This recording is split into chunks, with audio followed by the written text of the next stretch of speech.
शांताकारं भुजगशयनं पद्मनाभं सुरेशं विश्वाधारं गगनसदृशं मेघवर्णं शुभांगं लक्ष्मीकान्तं कमलनयनं योगभिर्ध्यानगम्यं वंदे विष्णु भवभयहरं सर्वलोकैकनाथम। आज हम ब्रह्मसूत्र के विशिष्ट विषयों के संदर्भ में चर्चा करेंगे कि ब्रह्मसूत्र के विषय क्या है। तो परमात्मा इसका पहला विषय है। इस जगत को निर्मित करने वाली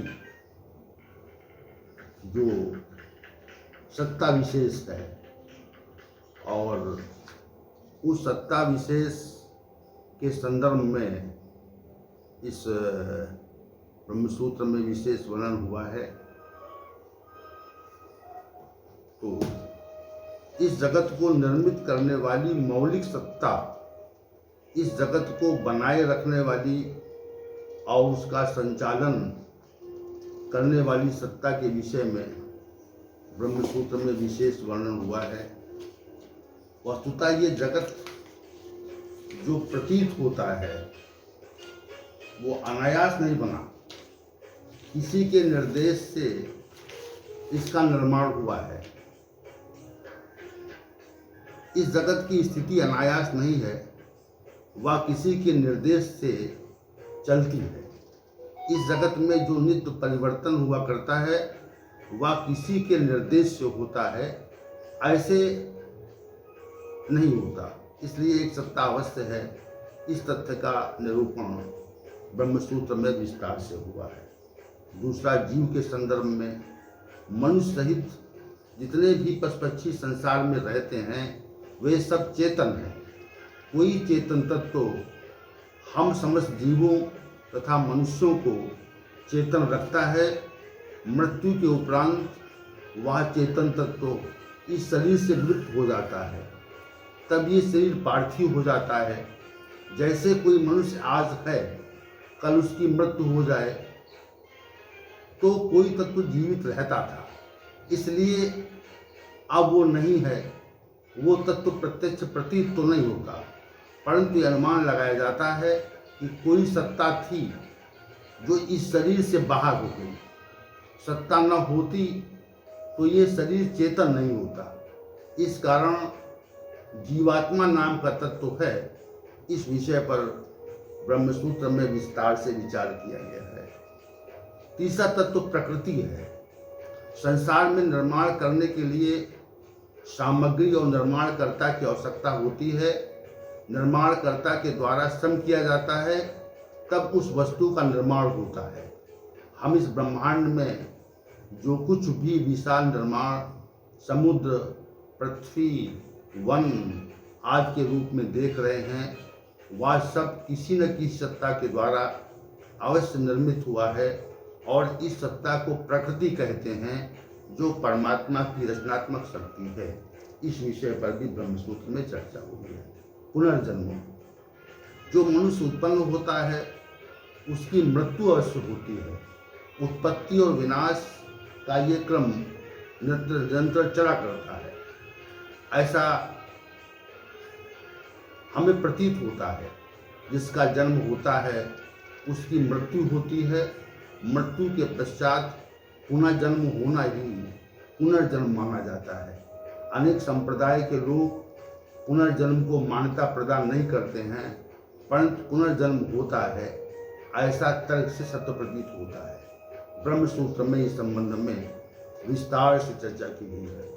मृत्यु के उपरांत की स्थिति, मृत्यु के उपरांत जीव की क्या स्थिति होती है, यह विषय अव्यक्त है।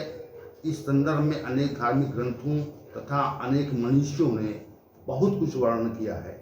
वस्तुतः मृत्यु के पश्चात जो भी स्थिति होती है उस संबंध का विनिश्चय ठीक संभव नहीं है, क्योंकि मृत्यु के पश्चात जो जीव इस लोक से निकल जाता है वो उस अवस्था में वापस नहीं आता, इसलिए इसका वर्णन असंभव है। परंतु मृत्यु के पश्चात कुछ न कुछ स्थिति तो अवश्य होती होगी, ये निश्चित है। ब्रह्मसूत्र में इस विषय पर बृहद चर्चा की गई है। नेक्स्ट, ज्ञान। इस संसार में दो ही तथ्य हैं, ज्ञान और अज्ञान। प्रत्येक व्यक्ति या तो ज्ञान का आश्रय लेता है या अज्ञान के आश्रय में रहता है। वास्तविक ज्ञान क्या है और वास्तविक अज्ञान क्या है, इस तथ्य का विनिश्चय शास्त्रों और महापुरुषों ने बृहद रूप से किया है। ज्ञान का सही विनिश्चय सत्य की तरह कठिन है। ब्रह्मसूत्र भी ज्ञान के संदर्भ की चर्चा में विस्तार से इस संबंध में चर्चा हुई है। और उपासना, जिस सत्ता का निर्माण किया, जिस सत्ता ने हमारा निर्माण किया है, वह सत्ता